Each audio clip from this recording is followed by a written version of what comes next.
Snow whipped through the pines when 10-year-old Lila knelt in the forest, clutching an injured white wolf pup against her coat. Blood stained the snow beneath her. 20 yards away, Sheriff Cole Maddox stood with his rifle raised, jaw tight, breath steady. Former military, no hesitation. "Step back, Lila. That pup is dangerous." But she knew better. Shadow, Evan's retired K9, had brought the pup home, protective, careful, as if saving it. And the stitches on its wound were K9 field work, not an attack. Cole's finger slid toward the trigger. Lila held the pup tighter. Then Shadow burst from the trees, placing himself between the girl and the gun. In that moment, Lila understood. The wolves weren't the threat. The secret Sheriff Cole was hiding was. Snowfall drifted across Timberline Ridge in slow, weightless spirals as dawn pressed pale light over the small Montana town. For a brief moment, no more than a handful of seconds, the world rested in perfect stillness. The pine-covered slopes glowed faintly under the new snow. Thin trails of chimney smoke curled upward like soft gray threads, and the distant ridgelines blurred into a white haze that made the mountains look almost suspended in the sky. Then the wind stirred, carrying the cold deeper down the valley, and morning truly began. Evan Walker stepped out of his cabin, his boots sinking into the powdery layer that had collected overnight. At 38, Evan carried the weary physicality of a man shaped by both survival and loss. He was tall, powerfully built in a mountain man way, with shoulders hardened by years of K9 training and the rough work that came after. His dark brown hair fell just a bit too long over his forehead, something his late wife used to tease him about. While his jaw carried a permanent shadow of stubble, he rarely bothered to shave. His eyes, a deep cedar brown, were observant and quietly tired, the eyes of someone who had seen far more than he ever talks about. 2 years had passed since the accident that took his wife, Claire, and though the town had wrapped him in sympathy, Evan had retreated into solitude with only one constant companion left: Shadow, his retired K9 partner. The German Shepherd Malinois mix was 7 years old now, a muscular black and tan male with intelligent amber eyes and a faint scar across his muzzle from an operation gone wrong. Shadow walked with a measured confidence that came from years of service. Disciplined, sharp, but deeply bonded to the man who had trained him. That morning, Shadow padded out onto the porch beside Evan, nose twitching at the sharp winter air. He was calm, ears pricked, tail low. Evan reached down, brushing a hand over the dog's shoulders. "Cold one," Evan murmured under his breath, a habit, talking to the dog more often than people. Shadow lifted his head suddenly, catching a scent only a trained K9 would notice so quickly. But the moment passed. He relaxed. Evan didn't. He had learned to pay attention when Shadow noticed things. He locked the cabin behind him and walked to the woodshed, but before he reached it, something small and bright-colored moved across the yard. A flash of blue parka, a bounce of messy brown hair. Lila Cooper, the 10-year-old girl from the neighboring ranch, trudged through the snow toward him with the determination of someone twice her size. Lila was short and skinny, with freckles dusting her cheeks and a long braid that never stayed neat for more than 5 minutes. She was bubbly, sharp-tongued, and carried the particular fearlessness of children who grew up among animals and mountains. To her, Shadow wasn't a dog. He was a superhero. Lila waved, slightly breathless. "Mr. Walker." Morning." Evan raised a vague brow. "You're up early," she shrugged, clutching her backpack close. Had chores. That was her usual half answer. Evan knew better. Chores weren't the only reason. Shadow approached her, and Lila gave him a quick hug around the neck, carefully, respectfully, the way Evan had taught her. Shadow tolerated few people getting close, but with Lila, he always softened. "You okay?" Evan asked, noticing something guarded in her posture. Lila hesitated, then glanced toward the Cooper ranch resting several acres away across the snowy field. "We, lost another goat yesterday. Dad's real mad." Her voice dropped. "Everyone keeps saying it's wolves." Evan nodded slowly. "Your family isn't the only one." She bit her lower lip. "But you don't think wolves do it, right? Like that? So many?" She looked up at him with worry that didn't belong on a child's face. "Not usually," Evan answered. "Not unless something drove them closer to town." Lila relaxed a little, trusting his words more than anyone else's. Then she perked up again. "Oh, Shadow still gets to play today, right? I brought snacks." Shadow wagged his tail once. Evan managed a faint smile. "Maybe later. Storm's rolling in." As if cued by his words, the wind picked up, scattering loose snow from the trees. Lila lingered, shifting from one boot to the other. Then, finding no more excuses to stay, she waved goodbye and jogged back home. Shadow watched her leave, ears flicking. When she vanished behind the fence, Evan exhaled, turning back toward the cabin. That was when Shadow froze completely, muscles coiling tight. He heard it even before Evan noticed. The first distant rumble of a snowstorm breaking its way toward Timberline Ridge. Within minutes, the world turned white. The storm came fast, a Montana blizzard, sharp as a blade. Snow whipped across the yard, slicing visibility down to a few feet. Evan pulled his coat tighter and called Shadow inside. Shadow didn't obey. He stood rigid, tail stiff, nose lifted toward the forest. And then he bolted. Evan shouted, sprinting after him, but the storm swallowed the dog's shape instantly. Wind howled.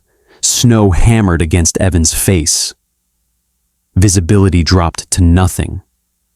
He pushed forward for several minutes, yelling Shadow's name, but the dog had vanished into the trees as if the mountain had closed behind him. By nightfall, the storm was too severe. Evan was forced back to the cabin, heart twisting with fear he didn't allow himself to express. Shadow was gone. For the next 3 days, Evan searched. He hiked the trails until his legs burned.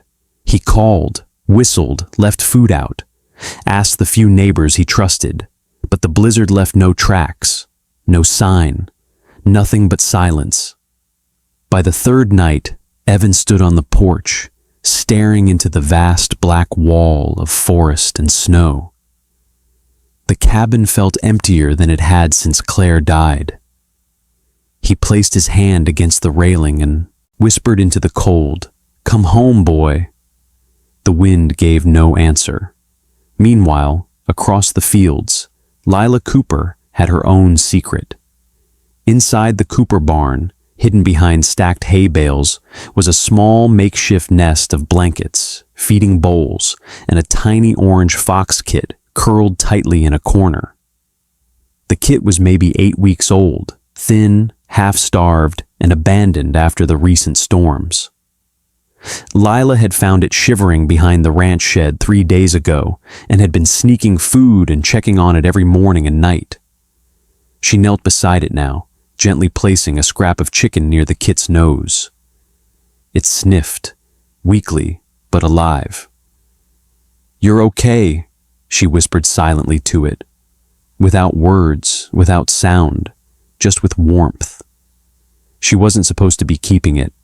Her father hated predators on the ranch, even tiny defenseless ones.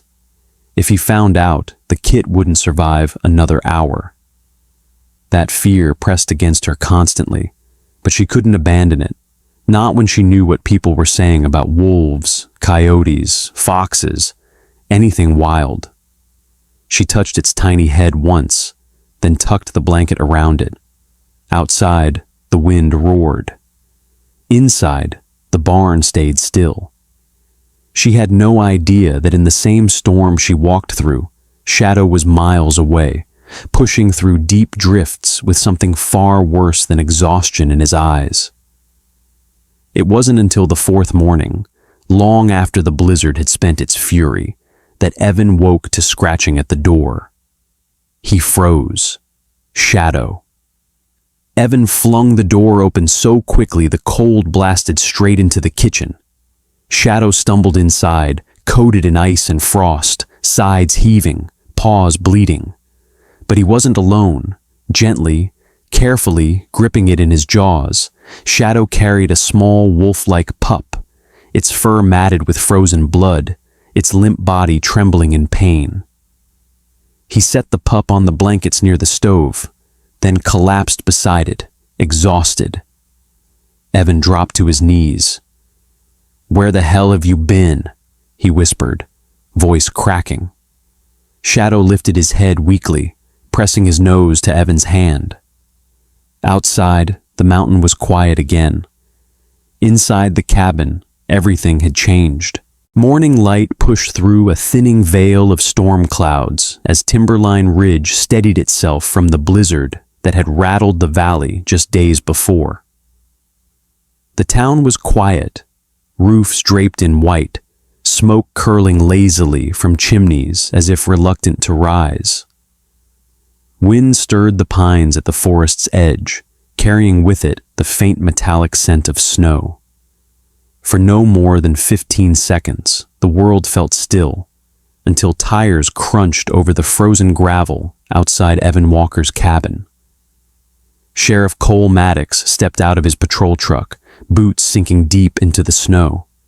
Cole was a man carved by authority and the harshness of mountain living. Late 50s, barrel-chested, a stiff gray mustache matching the iron in his voice. The deep lines around his eyes suggested someone who had spent decades squinting into storms, searching for trouble before it arrived.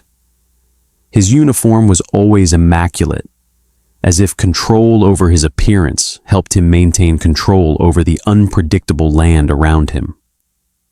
Cole's view of the world had hardened after losing a close friend years ago to a rogue wolf attack, an event that had turned his caution into suspicion and his suspicion into policy.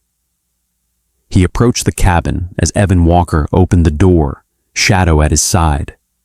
Shadow, an aging German shepherd with a black and tan coat and intelligent amber eyes, stood alert but calm, as if he could sense the tension. Cole didn't bother with greetings.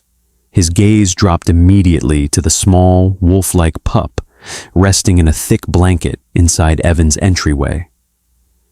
"So it's true," Cole muttered. "Shadow brought that thing home." Evan stepped between the sheriff and the pup. His presence carried the quiet steadiness of a man shaped by loss, not fear. Tall, broad-shouldered, with dark hair grown slightly long and tired eyes that had seen too many winters and too much grief, Evan moved with the unconscious discipline of a former K-9 officer. "He found the pup half dead in the storm. It's not a threat." "That's not the point," Cole snapped. "We've had 3 more cattle reported dead this week. Wolves are pushing closer. Now one ends up under your roof? That's suspicious timing." Shadow let out a low rumble.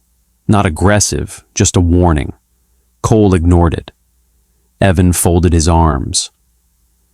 Shadow has spent his entire life discerning danger. He would never drag anything harmful home. You know that. Cole's jaw tightened. "What I know is this. If we lose another cow, goat, or horse, I'm issuing a full removal order. Every wolf pack in a 50-kilometer radius, gone, no exceptions." The words hit Evan like a cold blade. That's not population management, he said. That's extermination. It's protection, Cole replied. And if you're hiding something that puts this town at risk, I'll deal with that too. Before Evan could answer, the sheriff turned back toward his truck. I'll be checking in, he called over his shoulder, leaving tire tracks like scars across the snow. Inside, Shadow nudged Evan's hand, sensing his frustration. The pup whimpered softly in its blanket, its tiny body shivering. Evan knelt, checking the stitches he'd placed the previous night. We'll keep you safe, he murmured, not a promise to the pup alone, but to the truth he was determined to uncover. Across town, Lila Cooper trudged through the snow behind her family's barn. At 10 years old, she was wiry, sharp-eyed, and stubborn in ways that made adults sigh, but secretly admire her. She had her mother's freckled cheeks, her father's sun-bleached hair, and the kind of curiosity that rarely stayed within the boundaries set for her. Today, her breath gathered in white clouds as she crouched beside the tiny wooden crate she had hidden behind stacked hay bales. Inside, the young fox she'd been secretly caring for blinked up at her. Thin, ginger-furred, a bit skittish, but growing stronger each day. Lila stroked its head softly. I'll bring you food after chores, she whispered. As she stepped out of the barn, voices drifted from the porch. Her father and 2 neighbors murmured with grim certainty about the sheriff's decision. If the wolves keep killing livestock, Maddox will wipe them all out. Lila froze. Wolves. Again. And now they might be hunted down because of something they might not have even done. She thought of Shadow, her hero, her favorite creature in all of Timberline Ridge. If he brought home a wolf pup, maybe that meant something else was happening, something people weren't seeing. Determined, Lila grabbed her backpack, slipped behind the horse stalls, and headed toward the forest trail she wasn't supposed to use. She wasn't going alone. Jonas Whitefeather waited near the old boundary fence, hands tucked into a worn canvas jacket, several sizes too big. Jonas was 11, thin as a sapling, with dark hair tied at the nape of his neck, and thoughtful brown eyes that always seemed to notice more than he spoke. His family came from one of the indigenous communities that had lived near Timberline Ridge long before the logging roads existed. Jonas moved quietly, but he had the calm confidence of someone who understood the forest not as a place of danger, but as home. You heard it too? Jonas asked when Lila approached. They'll kill the wolves, she said. All of them. We have to prove they're innocent. Jonas nodded. Then follow me. He led her into the woods, along a narrow, half-hidden path that twisted between towering pines. Snow fell from branches with soft thumps as they passed. After nearly half an hour, they reached a small ravine where a frozen creek cut through the forest. Jonas gestured downward. Look. The water was the wrong color, murkier than meltwater should have been, with streaks of reddish-brown trailing from upstream. Lila knelt beside it. Is that blood? Not animal, blood, Jonas said. I don't think so. Then what is it? Jonas hesitated, the kind of hesitation that came from weighing knowledge he wasn't sure he should share. My grandmother says the land warns us when something is wrong. Last week, she said the animals were avoiding this area. Maybe the wolves aren't the killers. Maybe they're scared too. Lila's heart thudded. We have to find out what caused this.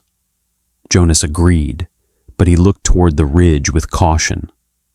We shouldn't go farther today. Sun will set soon. She nodded reluctantly.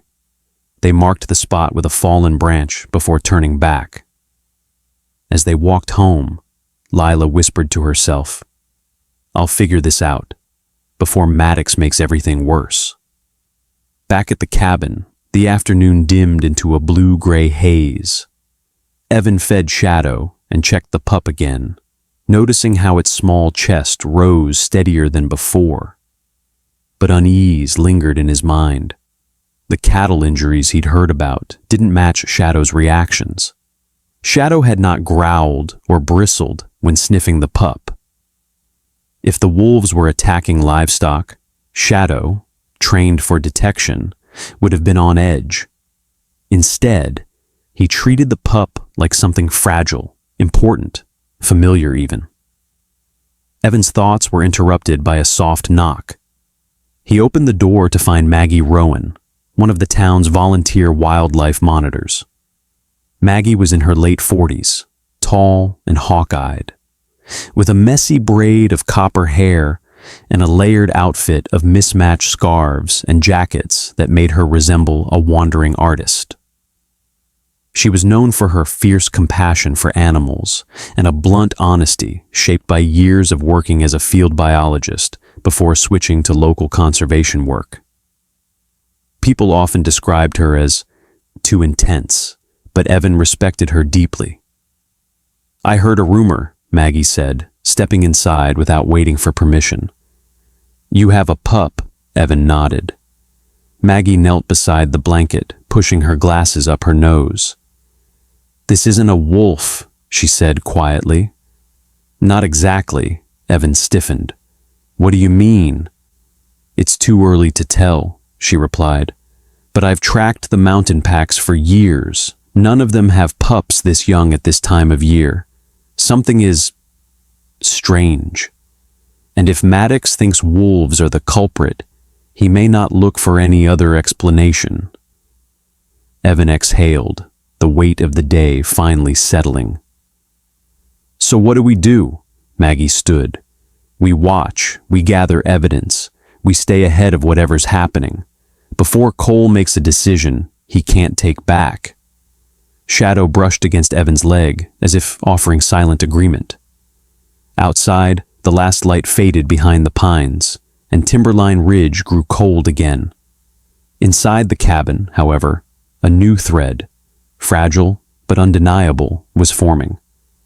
A shared determination between man, dog, and a tiny creature fighting to survive. The truth was out there, and the clock was ticking. Snow thickened again that evening over Timberline Ridge, soft flakes drifting like static through the sharp mountain air. Evan Walker stood by the cabin window, one hand resting on Shadow's back as the German Shepherd watched the tree line with an intensity that had only grown since the storm. The small wolf pup slept in a folded blanket near the hearth, breathing steadily. But its wounds, while cleaner now, still bothered Evan. Something about them didn't sit right. Not the depth, not the angle, not the strange, tidy edges. He needed answers.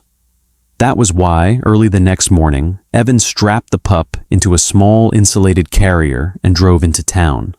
Shadow, as always, rode shotgun, sitting tall and alert. Dr. Avery Lane's clinic sat at the edge of Main Street, a modest building with a green tin roof and a hand-painted sign of a paw print above the door. Avery Lane herself appeared in the doorway when Evan pulled up. She was in her early 40s, petite but sharp-shouldered, with dark curls pinned back and eyes that conveyed both warmth and uncompromising intelligence.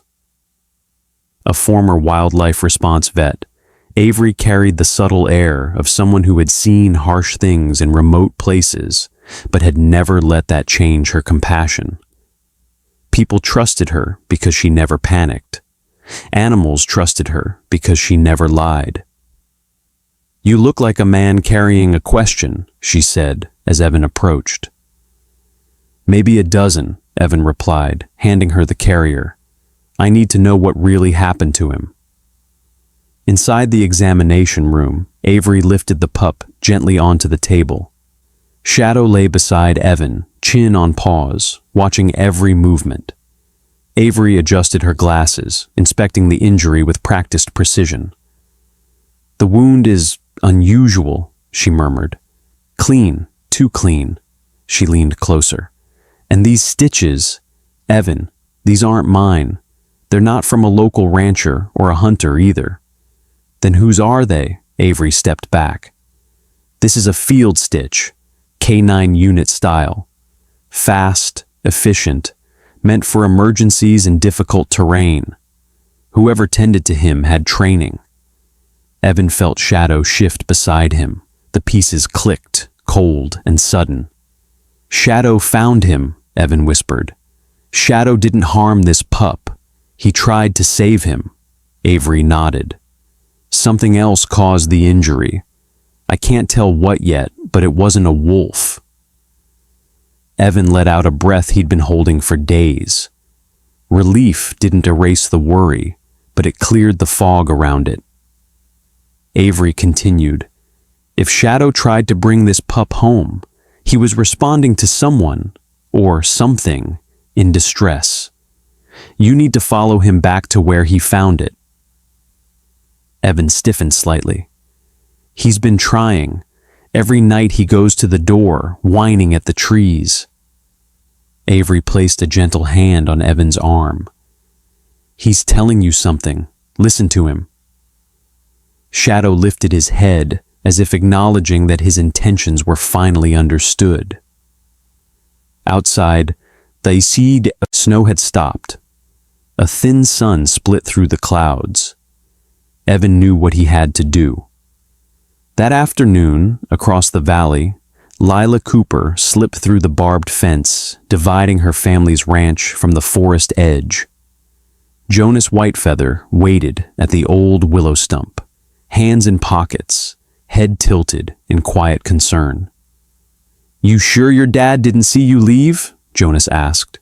"He's fixing the south gate," Lila said. "He won't notice for another hour." Jonas nodded. "Good. We should go now. The tracks will be covered by tomorrow." The two trekked deeper into the woods, following the frozen creek they discovered the day before. Snow muffled their footsteps as they approached the spot where the water changed color. Jonas knelt, touching a patch of churned earth beside the creek. "They're still here," he said. "The tire marks." The ground showed the clear indentation of heavy wheels, deeper than a normal truck, wider too. Something had come through here, something big. Lila crouched beside Jonas and snapped photos with the cheap digital camera she'd borrowed from school. "What kind of truck makes marks like that?" she asked. Jonas's mouth tightened. "A mining hauler, or something like it." "Mining? Here?" Jonas pointed upstream. "A long time ago, before we were even born, a mining company tried to set up here. My grandmother said they poisoned the water and spooked all the animals. People protested. The company left. Or they were supposed to." Lila stared at the disturbed earth, the strange stains in the water. "You think someone came back?" "I don't know," Jonas said. "But wolves don't cause this." A sudden crack of branches made both children turn. A shadow moved between the pines, too tall to be an animal, too still to be the wind. Lila's pulse jumped. "Someone's there," she whispered. Jonas sucked in a breath. "We need to leave." Lila snapped one last picture and shoved the camera into her coat. They backed away, slow and careful, until they were out of sight. Only then did they run, snow spraying behind their boots as the forest watched in silence. Neither saw the figure step out moments later, broad-shouldered, face hidden behind a winter hood, studying the tracks they left behind. Evening settled over Evan's cabin as he pulled on his coat and clipped a lead to Shadow's harness. The pup slept deeply in a nest of blankets beside the fire. Evan checked on it one last time before stepping out. "Stay," he told the pup softly. "We'll be back." Shadow whined once, low and anxious, tugging gently against the lead. "I know," Evan murmured. "Let's find where it happened." The sky darkened as man and dog trekked into the forest, following an invisible trail only Shadow understood. The German Shepherd moved with purpose, nose low, ears sharp, tail stiff. Evan trusted that posture. He had worked with Shadow long enough to recognize when the dog had locked onto something meaningful. They climbed through drifts, crossed frozen patches of ground, and wound between towering pines until the forest opened into a clearing Evan had never seen. Shadow stopped. The snow here was disturbed, flattened in places, scraped in others. A faint metallic smell lingered in the air. Evan scanned the ground with his flashlight. That was when he found it. A steel jaw trap, crushed, broken, twisted in a way that suggested something powerful had snapped it apart. Evan crouched beside it, brushing snow away from the metal. "Illegal trap," he muttered. "Set recently." Shadow whined and looked toward a narrow path leading deeper into the woods. "You want me to follow?" Evan said. "I get it." Then he noticed the blood. Not much, but enough. A single streak on the trap's hinge, darkened by cold. It matched the pup's injury. Evan stood slowly. "Someone set a trap meant for wolves," he whispered. "But why would they stitch the pup afterward?" Shadow growled. Low, focused, not at the trap, but at the path ahead. Evan raised the flashlight. Fresh tracks, heavy ones, human, not rancher tracks, not hunter tracks, someone wearing industrial snow treads. Evan's heartbeat quickened, not from fear, but from clarity. The pieces were there, just not aligned. "We're not alone out here," he murmured. Shadow pressed closer to his leg, gaze fixed down the trail. They followed for nearly 100 yards before the tracks cut abruptly across a ridge and vanished. The wind had picked up, scattering powder over the prints. Whatever, or whoever, they were following had a head start. Evan knelt beside Shadow, placing a hand on the dog's shoulder. "We'll come back tomorrow, with more light." Shadow didn't move at first, but after a moment, he nudged Evan's arm as if accepting the decision. They turned back toward home. As they walked, the forest felt heavier, older, filled with secrets buried beneath the snow. Somewhere behind them, a distant metallic sound echoed, soft, almost swallowed by the wind. Shadow froze. Evan turned. Nothing but darkness. They walked faster after that. When Evan returned to the cabin, he layered wood on the fire and checked the pup. It lifted its head weakly, eyes blinking. Shadow lay beside it, curling protectively around the tiny form. Evan watched them, his dog and this fragile creature, bound together by something that still made no sense. But answers were coming. He could feel them closing in, just beyond reach. "Tomorrow," he whispered. "We start again tomorrow." Outside, the world quieted into another cold Montana night. And in the dark, the echoes of the past stirred. The morning after their unsettling discovery, Evan Walker left the cabin before sunrise. A thin haze of frost clung to the pine branches, and the world felt muffled beneath the weight of the overnight snowfall. Shadow trotted beside him, moving with the steady, purposeful gait of a seasoned canine who had already mapped the forest in his mind. Behind them, the small wolf pup slept soundly inside the cabin, its breathing steady and light. Evan checked the direction of the wind, then adjusted the strap of his pack. "Show me the rest," he whispered, and Shadow immediately led the way, nose low, tail stiff with concentration. The forest grew denser as they moved farther from the cabin. The light cracked through the branches in faint ribbons, scattering gold against the hardened snow. Evan followed quietly, letting Shadow navigate. The dog paused only when they reached a shallow embankment opening into the frozen creek. It looked different from the previous night. The wind had swept much of the loose snow away, revealing patches of ice beneath. Shadow stepped carefully, sniffing the air, then growled, a low, vibrating sound that made Evan's stomach tighten. "What is it, boy?" Evan whispered. Shadow led him toward a dip in the creek bed where the ice had fractured into jagged shards. A dark shape lay half submerged beneath them. Evan crouched, brushed away the snow, and froze. A wolf.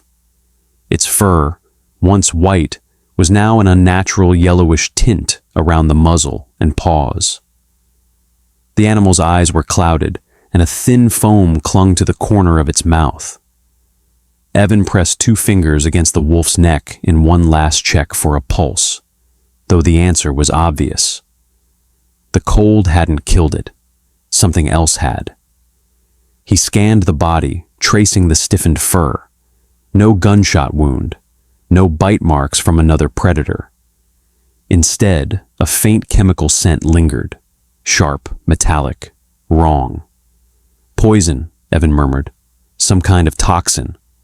Shadow growled again and backed away, sneezing once as if the scent bothered him too. Evan stood and scanned the creek bed. That was when he saw the tracks, wide, deep impressions in the ice at the water's edge.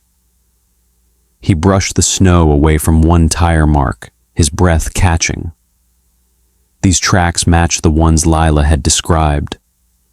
The ones she and Jonas had photographed. A heavy industrial vehicle, not ranch equipment, not logging gear, something far more deliberate. Someone had driven down into this restricted area, left behind a dead wolf, and disappeared. "Shadow," Evan said quietly, "we're not dealing with predators, we're dealing with people." Shadow's ears flicked forward as if agreeing. Evan took several photos, marking each tread and angle. The creek's frozen surface held the story clearly. The vehicle had driven in, stopped near the wolf, then reversed out again. Whoever had been here had wanted the body to be found, or had been interrupted. As Evan traced the tracks, he noticed something else, a smear of dark brown slush near the bank, discolored by a strange green tint. He knelt, touching it lightly with a gloved finger. The discoloration matched the strange water Lila had mentioned. Mining runoff? Chemical waste? He stood abruptly. "Someone's using the old mining trails again," he whispered. And that meant the poisoned wolves might not be accidents at all. But even as Evan gathered evidence, trouble brewed in another part of the forest. Lila Cooper pushed her way through the thicket, boots sinking into snow that reached almost to her knees. Her red cheeks stung from the cold, but she kept her camera tucked safely inside her coat. Jonas had planned to meet her again today, but a family emergency on the reservation kept him home. Still, Lila refused to stay away. She had proof. Photos of tire tracks, of strange water, of something that didn't belong in Timberline Ridge. She just hadn't expected to run directly into Sheriff Cole Maddox. He emerged from behind a stand of spruce, broad and imposing in his winter uniform. Cole was a man in his early 50s, tall, with a thick beard, gone mostly gray, and shoulders that spoke of years carrying more than just the weight of the badge. The lines around his eyes were carved from equal parts worry and stubbornness. He was respected in town, but also feared. Cole didn't tolerate disobedience, especially from kids who wandered into restricted land. "Lila Cooper," he said, voice low and stern. "Care to explain why you're trespassing?" Lila stiffened. I was just walking. I wasn't doing anything wrong. Cole stepped closer, boots crunching against the snow. He towered over her, arms crossed, breath fogging in the cold air. This area is off limits. Your father knows that. And I know you're not just walking. You've been snooping. Lila swallowed hard. Her fingers tightened around the camera inside her coat. What did you see? Cole asked. Nothing, she whispered. He frowned at the tremor in her voice, then softened only slightly. Listen, kid, these woods are dangerous right now. Wolves, traps, storms. If something happens to you... But Lila didn't hear the rest. She bolted. Lila! Cole shouted, but she was already sprinting between the trees, boots slipping in the snow. She didn't stop until she reached Evan's cabin, gasping for air, cheeks flushed and eyes wide. Shadow barked once, alerting Evan before she could even knock. Evan opened the door. Lila, what happened? She leaned forward, panting. Sheriff Cole. He caught me in the restricted area. I didn't tell him anything, I swear, but Evan, he knows I'm looking around. Evan guided her inside, shutting out the cold wind. Shadow nudged her gently, offering comfort in the way only a trained dog could. Lila clutched the camera to her chest. I have to show you something. Jonas and I found tire tracks by the creek. Same kind you saw. And the water. It's changing colors. Something's wrong. Evan exchanged a look with Shadow. You did the right thing coming here. Let me see the photos. Lila handed him the camera, and he flipped through the shots. Wide, heavy tire impressions, chemical-stained water, torn earth.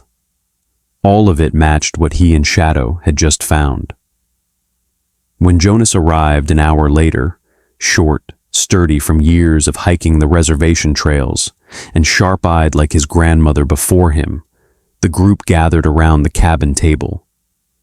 Jonas was usually calm, but today he carried tension across his shoulders, jaw set in silent determination.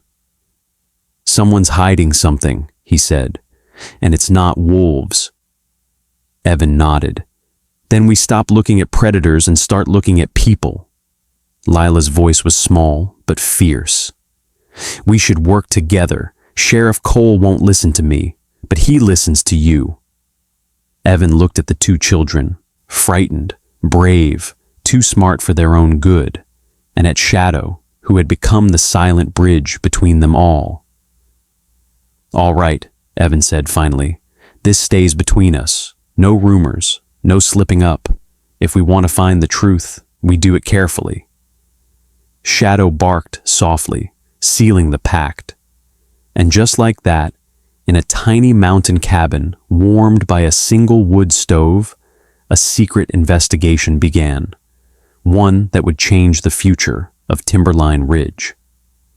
Chapter 6. Snow clung to the mountains like ancient dust as evening settled, a muted gray-blue glow washing over the frozen ridges. Evan Walker, 38-year-old former K-9 officer, tall and rugged, slightly long brown hair brushing his collar, a rough, scruffy beard, weather-worn skin, and sharp, steady hazel eyes, stood at the tree line, watching Shadow stiffen. The K-9, Shadow, large black and gray German shepherd, 7 years old, muscular build, extremely sharp hearing, calm and fiercely loyal nature, lifted his muzzle and inhaled hard. It wasn't the cautious, investigative sniff Evan knew. This one carried purpose, urgency. Shadow nudged Evan's knee, then moved ahead without waiting. Lila, bundled inside an oversized parka, followed with quick steps, her breath forming white clouds. Beside her walked Jonas, a 12-year-old boy with long black hair tucked under a wool cap, brown skin hardened by forest winters, and eyes that missed nothing. "Where's he going?" Lila whispered as she hurried forward. Evan didn't answer. He didn't need to. He recognized that look in Shadow's posture. He hadn't shown this level of drive since the day he led Evan to a missing officer buried beneath a collapsed shed. This was the same energy. This meant a lead. They followed the dog into the dimming mountain woods. The snowfall had eased, leaving a brittle, echoing stillness broken only by boot crunches and Shadow's low rumble. The deeper they went, the more the forest shifted. Evan smelled it first, a chemical tang in the air, metallic, sharp, out of place in untouched wilderness. Then they saw it, a squat concrete building, half-eaten by rust and crawling vines, wedged between boulders. It looked abandoned for decades. Boarded windows, sagging roof, vents eroded to skeletal frames. But Shadow circled it like he recognized an old enemy. Jonas stepped forward quietly. "I've never seen this place." His voice was low, cautious. "No one comes up here. The elders say the land on this ridge feels wrong." Evan tested the metal door. Rusted, but not frozen. It groaned open. Lila wrinkled her nose. "It smells like batteries." "Chemicals," Evan said. "Strong ones." They stepped inside. Darkness swallowed them until Evan's flashlight flicked on. The beam sliced through years of dust, revealing rows of metal shelving. Most sat empty. Some held old canisters with faded hazard labels. The floor was lined with spill trays marked by corrosive burn scars. Shadow stuck close to Evan, but kept glancing toward the far end, hackles lifting. Against the wall sat a file cabinet, rusted and toppled over. With Jonas's help, Evan pulled it upright and slid open the top drawer. Surprisingly, it moved. Inside, folders, water damaged but readable. Lila leaned in. "What are those?" "Company reports," Evan said quietly. "Boulder and Hart Mining. They ran lithium operations here decades ago." Jonas frowned. "My grandmother told me stories. Workers poisoned, rivers changing color, animals acting strange. The company paid everyone to stay silent." "History didn't lie," Evan murmured. He opened another folder, then froze. At the bottom was a signature he recognized too well. Cole Maddox, security consultant. Sheriff Cole Maddox, 55 years old, tall, broad-shouldered, angular face, cold blue eyes, tense jaw, a man who carried authority like armor, had always acted like he had nothing to hide. But this was a buried truth he had sealed away deliberately. Lila's eyes widened. "He knew about the chemical leaks?" "Not just knew," Evan said. "He filed the internal report. He knew exactly how dangerous this was." Jonas scanned the shelves. "And nobody cleans abandoned mines. If these cracked," he pointed downward, "the toxins would flow downhill." "Into the creek," Lila whispered. "Into everything," Evan said. Shadow barked sharply, an alert signal Evan hadn't heard in years. The dog bolted toward a narrow hallway. "Stay behind me," Evan warned. The hallway led to a control room, dead monitors, tangled wiring. But Shadow wasn't focused on the equipment. He traced something along the floor, then raised his head toward the doorframe. Jonas crouched. "Look."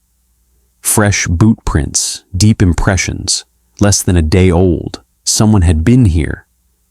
"Maybe the person who set the camera outside," Lila said. "What camera?" Evan asked. Jonas pointed to small screw holes on the wall near the exit, forming a perfect square. "I saw it earlier. Someone removed it right before coming inside." Shadow growled again. Evan swept his flashlight into a corner and found a spent bullet casing, still shiny, someone armed, someone watching. A chill crawled through Evan's spine. "This place isn't abandoned, it's being monitored." Jonas stiffened. "Why guard poison unless you're hiding something worse?" They didn't get a chance to think. A gunshot cracked outside, echoing violently against the rock. Shadow leapt forward, teeth bared. "They're warning us!" Lila gasped. Evan pulled her and Jonas behind a row of metal drums. Another shot ripped past the doorway, clanging hard against steel. Shadow barked, but fell silent instantly when Evan signaled. The K9 switching into trained mode, focused, silent, ready. "Move," Evan said. He steered them toward the rear exit he'd spotted, jammed shut. Shadow hurled himself at it, once, twice, a third time, until the rusted latch snapped. Cold air blasted inside. They scrambled out, rushing into dense trees. The shooter didn't chase. That alone terrified Evan more. Whoever it was didn't intend to kill them, not yet, only scare them away. They stopped by a fallen log, breath ragged. "Someone knew we'd find this," Lila whispered. "No," Evan said, voice low. "Someone knew we were getting too close." Jonas leaned on the log. "Sheriff Cole, he's part of this, isn't he?" Evan hesitated. The wind cut deep, but the truth cut deeper.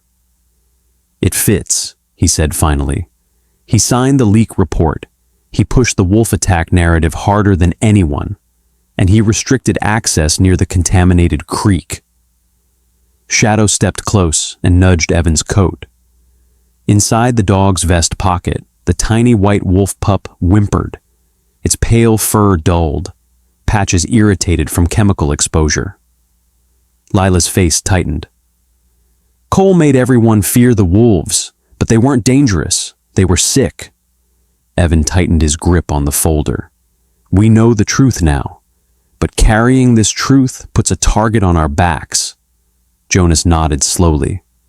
"Then we hide it and gather enough proof that Cole can't bury it again."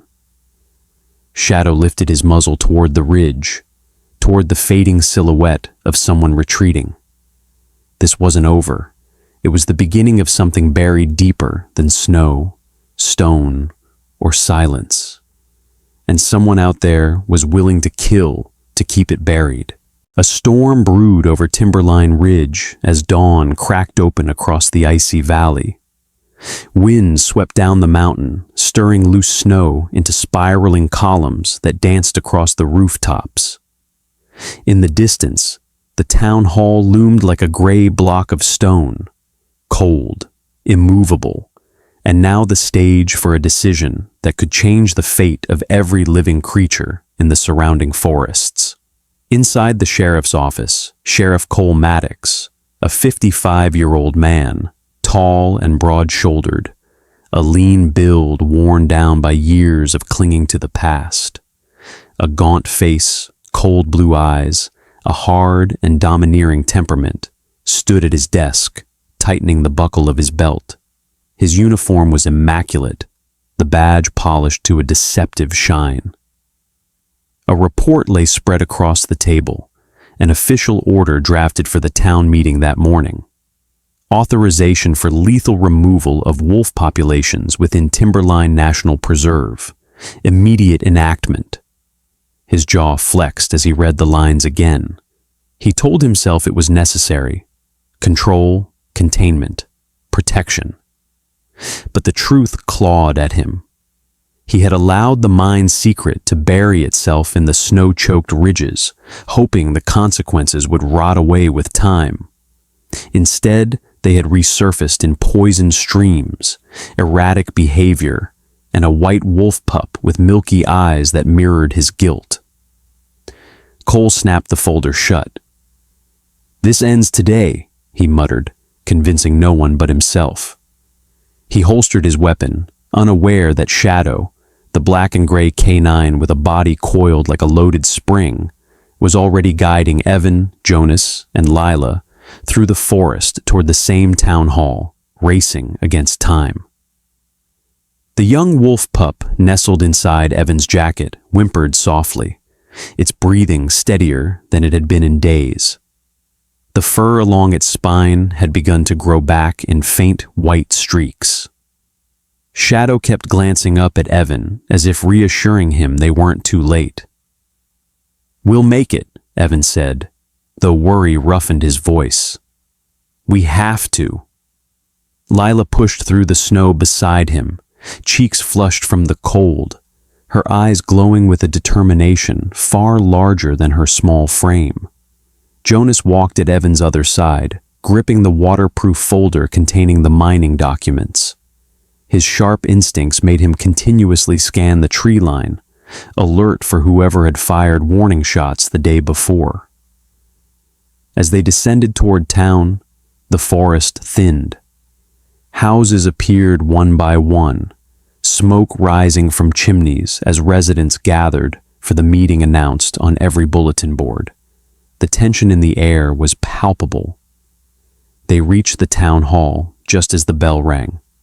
People streamed inside, murmuring anxiously. Farmers in heavy jackets, mothers with bundled children, elderly locals wrapped in wool scarves.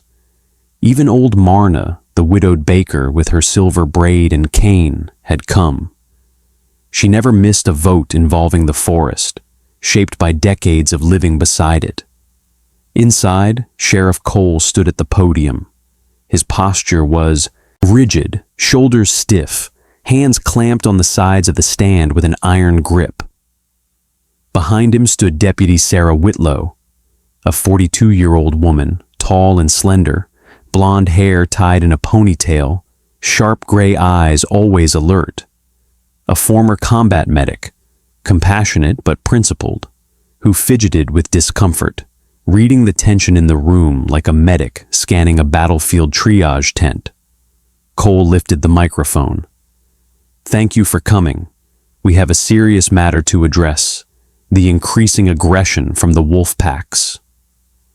The doors burst open. Shadow charged in first, fur bristling, releasing a low warning growl. Not of threat, but of announcement. Lila and Jonas hurried in behind him, snow scattering across the polished wooden floor. Evan entered last, carrying the pup wrapped in his coat. Every eye in the room snapped toward them. Sarah's eyebrows shot up. "Evan? What on earth?" Cole's mouth tightened. "You're interrupting an official meeting." "No," Evan said, striding straight to the front. "I'm stopping a mistake." The room erupted in whispers. Cole's face reddened. "This is not your jurisdiction anymore, Walker." "Maybe not," Evan replied. "But the truth is..." He placed the wolf pup on the table in front of the crowd. Gasps rippled through the room as people stepped closer, seeing its fragile frame, its trembling limbs, the chemical burns discoloring patches of its skin. Evan opened the folder Jonas handed him. This pup wasn't aggressive. It was dying, poisoned. He pulled out the mine's documents. "These are records from Boulder and Hart Mining, detailing chemical leaks that flowed into the very creek your livestock drink from." He lifted an older page. "And here, signed by Sheriff Cole himself, is proof he knew about the leaks when he worked as a security consultant." A stunned silence fell. Cole slammed his hand on the podium. "They're fabricated!" Jonas stepped forward. "The files were inside the abandoned chemical shed. We found fresh boot prints, a camera mount. Someone's been watching the site. And someone shot at us to stop us from leaving," Lila added. Murmurs spread like wildfire. Old Marna squinted at the documents. "Cole, is this your signature or not?" Cole swallowed hard. "This is a setup. Walker's trying to smear me after losing his badge." Evan locked eyes with him. "Shadow and I didn't lose our badge. We were forced out during political cuts. I never had a reason to come after you, until I found a dying wolf pup in the snow and a creek the wrong color." Shadow stepped forward and nudged the pup gently, as if urging it to be seen. Then a soft howl echoed from outside. Heads snapped toward the windows. Through the frosted glass, shadows moved between the trees, many shapes, low and fluid. The crowd stiffened, some stepping back, but Shadow paced confidently to the door. Evan opened it. Wind swept inside, carrying snow and the sharp scent of pine. And then she appeared. A white wolf, larger than the pup, fur thick as winter frost, eyes intelligent and steady, stepped toward the entrance. Her movement was cautious, but not hostile. Behind her, several wolves lingered, forming a semicircle around the clearing, watching in silence. Sarah's hand drifted toward her holster. Evan lifted his arm. "Don't, look." Shadow approached the white wolf and touched noses with her, a gesture of trust. The wolf lowered her head toward the pup on the table, releasing a soft rumble of recognition, a mother calling her young. The hall fell into stunned awe. The wolves had come not to attack, but to reclaim their pup. "They were never the danger," Lila whispered. Jonas nodded. "They were victims." Cole stepped away from the podium, his face ashen. The truth had outrun his lies.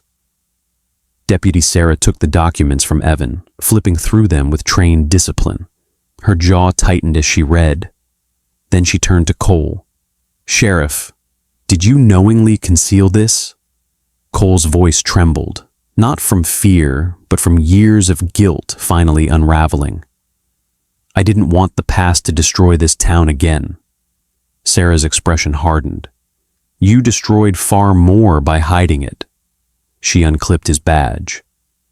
The room watched in breathless silence. "Cole Maddox," she said, voice firm, "you are under arrest for evidence tampering, public endangerment, and conspiracy to cover up hazardous waste."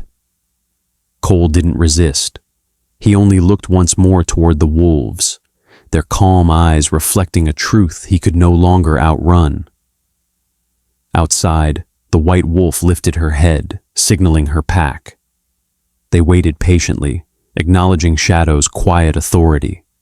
For the first time, the people of Timberline Ridge saw wolves not as monsters, but as guardians. Shadow stood tall beside Evan, chest proud, tail raised. The canine who had led them through darkness now stood as a symbol of truth. The town hall doors closed as Sarah escorted Cole out the back. Inside, a new sense of unity took root, shaken at first, then growing firm as the wolves melted silently back into the forest. Evan placed a hand on Shadow's head. "Good work, partner." For the first time in years, the badge that once defined him was returned. Not by official order, but by the trust of the people. In the end, Timberline Ridge reminds us of something simple but powerful. The truth has a voice, even when it walks on four legs. Sometimes the world confuses danger with misunderstanding, fear with ignorance, and noise with leadership. But courage often looks like one person willing to stand up, one child willing to ask questions, and one loyal companion refusing to give up.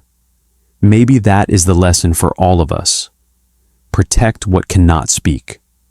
Question what others accept too quickly. Stand with kindness, even when it costs something. Because in our daily lives, we all face moments when we can choose fear or truth, blame or responsibility, silence or compassion. And just like Shadow, one brave step can change an entire town. If this story touched your heart even a little, feel free to share it with someone who needs hope today.